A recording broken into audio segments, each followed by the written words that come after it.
mababaliw siya sa sobrang paghahanap sa inyo.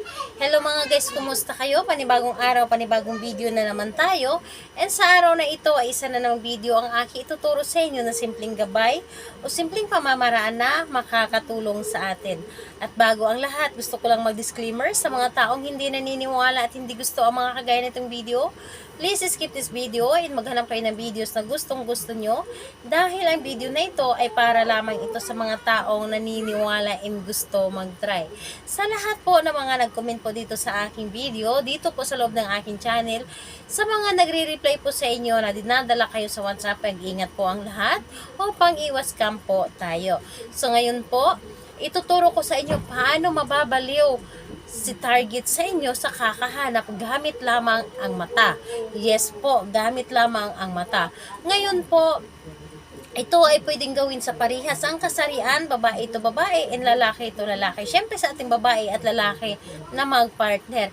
And pwede rin ito kahit na kayo po ay mag-ex na. Yes po, pwede po ninyo itong gawin sa inyong ex. Halimbawa, yung ex ninyo ay gusto ninyo na hanapin kayong muli or talaga namang maghanap sila sa inyo at gusto mo na ipaparamdam sa ex ninyo na hanggang ngayon ay ikaw pa rin ang kanyang hinahanap. So, pwede nyo po itong gawin at nakadepende na rin sa inyo kung papatulan nyo pa uli ang inyong ex o hindi na.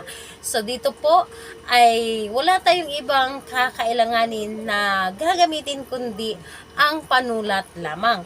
So, panulat lamang ang ating gamitin. So, ayun po, ang ating isulat dito or ito lamang ang ating gagamitin. Panulat po dapat or di kaya pintel pin. So, syempre, ang ating sarili.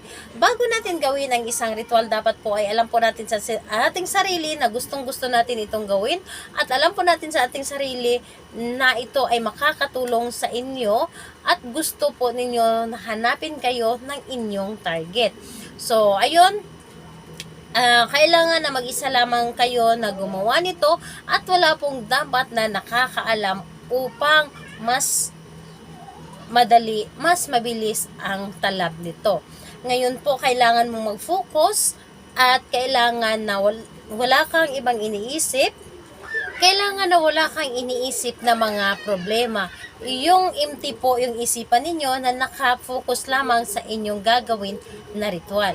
So ngayon po, ang gagawin mo kapag ready ka na, ay pwede mo na itong umpisahan. So ang gagawin mo lamang dito po sa inyong palad, i-drawing po ninyo ang mata. So, i-drawing po ninyo dito ang mata. So, alam nyo naman paano i-drawing ang mata. Ngayon, kapag na-i-drawing nyo na ang mata dito sa inyong palad, isulat po ninyo dito ang pangalan at apelyido ng inyong target. So, mata at pangalan po at apelyido ni target sa baba.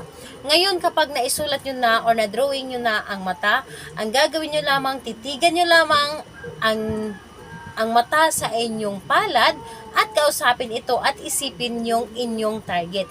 Kausapin ninyo ito at sabihin ninyo yung kanyang pangalan at apelyido at sabihin ninyo na mababaliw ka sa sobrang paghahabol sa akin. Sabihin ninyo lahat-lahat ang gusto niyo sabihin. Mas marami, mas maganda. So sabihin po ninyo dito, mababaliw ka sa sobrang paghahanap sa akin.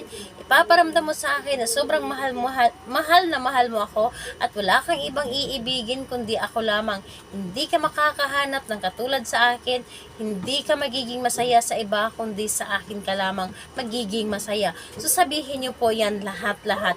Kung ano man yung nasa puso mo, ano man yung gusto mong sabihin para sa kanya, yung gusto mo na magiging masaya kayo, ang importante lamang ay positive ito ang inyong mga sinasabi at hindi po ito negative. Dapat po ay mga positive lamang ang inyong sasabihin dito. Bawal po ang mga negative para mas mabilis natin ito mapagana ang ating mga ginagawa.